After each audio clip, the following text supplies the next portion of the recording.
MLC Kalvakuntla Kavitha మళ్ళీ political గా active అయ్యారు. వరుసగా యాక్షన్ ప్లాన్స్ రెడీ చేస్తున్నారు. కొంతకాలంగా రాజకీయాలకు దూరంగా ఉన్న కవిత క్షేత్రస్థాయి పర్యటనలు కూడా ప్రారంభించారు. కేంద్ర రాష్ట్ర ప్రభుత్వాలపై పోరాటానికి సిద్ధమవుతున్నారు. మొన్న అదానీ వ్యవహారంలో స్పందించారు. ఆ తర్వాత వాంకిడి గిరిజన గురుకుల పాఠశాల విద్యార్థుల సమస్యలపై స్పందించారు. ఫుడ్ పాయిజన్ కారణంగా నిమ్స్ హాస్పిటల్లో చికిత్స పొందుతున్న వారిని పరామర్శించారు. కేంద్ర రాష్ట్రాల తీరును ఎండగడుతున్నారు కవిత. ఢిల్లీ లిక్కర్ స్కామ్ కేసులో 6 నెలల పాటు జైల్లో ఉన్న కవిత ఆ తర్వాత బెయిల్పై విడుదలయ్యారు. కొన్నాళ్లుగా రాజకీయాలపై ఎలాంటి కామెంట్స్ చేయలేదు. ఇప్పుడు మళ్లీ తెలంగాణ జాగృతి ఆధ్వర్యంలో ఉద్యమించేందుకు కవిత ప్రణాళికల్ని సిద్ధం చేసుకుంటున్నారు.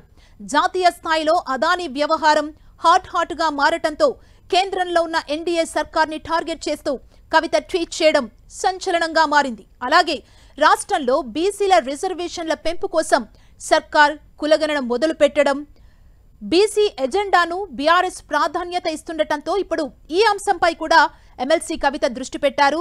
పూలే ఫ్రంట్ పేరుతో జాగృతి ఏర్పాటు చేసిన వేదికతోనే బీసీలకు చేరువయ్యేలా కార్యాచరణ అమలు చేసేందుకు రెడీ అయ్యారు.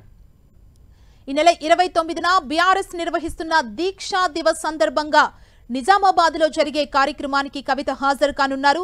అదే రోజు నుంచి ఇక ప్రజాక్షేత్రంలోని క్రియాశీలకంగా ఉంటూ పోరుబాట పట్టాలని భావిస్తున్నారు.